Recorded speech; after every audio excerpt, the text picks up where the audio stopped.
બધા ડેરા ને રામ રામ. આ કોક ની ઘરે આપણે પગે લાગવા આવે ને તે બધા આપણે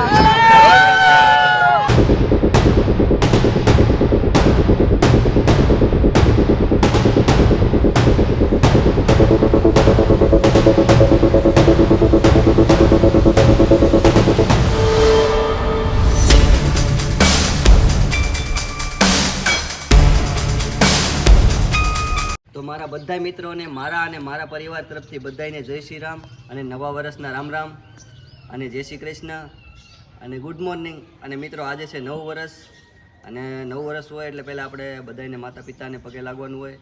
પછી આપણે આવી ગયા છીએ આપણા માતાજીના મઢે. તો બધા માતાજીના મઢે તમને ચાલો માતાજીના તમને દર્શન કરાવું.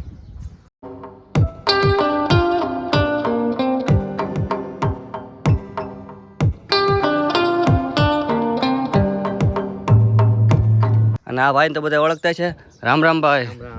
રામ રામ બધાને રામ રામ. આ છે મારા કાકા.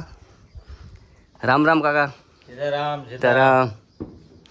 ને અહીંયા આપણે બધાને મળી લીધું છે અને હવે જવાનું છે આપણા મિત્ર છે, ફ્રેન્ડ સર્કલ છે, એને બધાને મળવા જવાનું છે. તો તમને મારા મિત્રોને અને બધા મારા ફ્રેન્ડ સર્કલને તમે મળાવું. ત્યાં સુધી બધા વિડીયોમાં બન્યા રહેજો. ને આ કોકની ઘરે આપણે પગે લાગવા આવે ને તે બધા આવું કરે છે ને બધા. હા, સીતાફળ કોકને ભાળી જાય ને તો બધા ખાવા માંડે. ને મિત્રો સીતાફળ મળી ગયું છે પાકલ અત્યારમાં.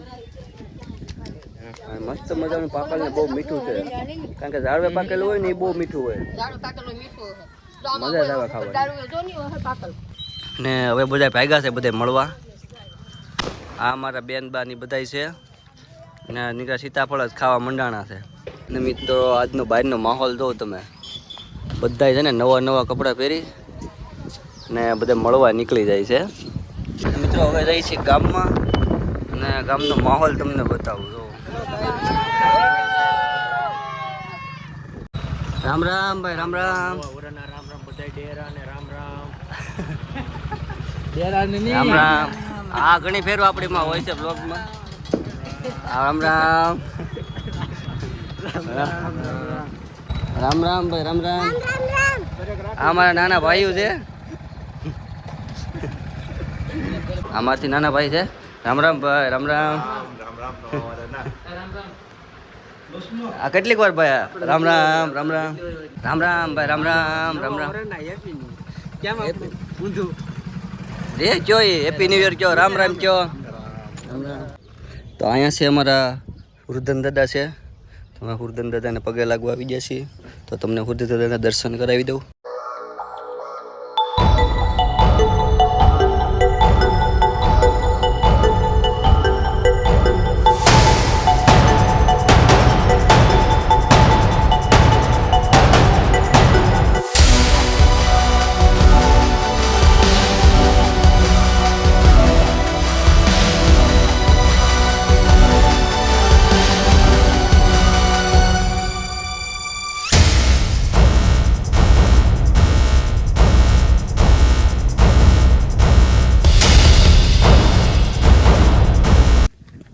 તો મિત્રો આ તો અમારા ગામનું નવું વર્ષ અને અમારા ઘર પરિવાર અને બધા સભ્યોને મળી અને તમને કેવું લાગ્યું છે જરાક કોમેન્ટમાં જણાવજો. અને વિડીયો પસંદ આવે તો લાઈક, શેર અને સબસ્ક્રાઈબ કરી દેજો. નવા વર્ષના બધાને Ram Ram. Happy new year. Happy new year. Happy new year. Happy new year. બધાનું વરસ સારું જાય, શરૂઆત તારા જ થાય એમ. અને બધાનું વરસ સારું જાય અને શરૂઆત અમારા બધાથી થાય એવી માતાજીને પ્રાર્થના છે. ખોટું ન લગાડતા અને કોઈ ખોટું લગાડતા નહીં. તમારાથી થાય બસ કહી દે. તમારાથી થાય એવું નથી કે આમાં વારો કોનો આવી જાય એનું કઈ નક્કી ન હોય.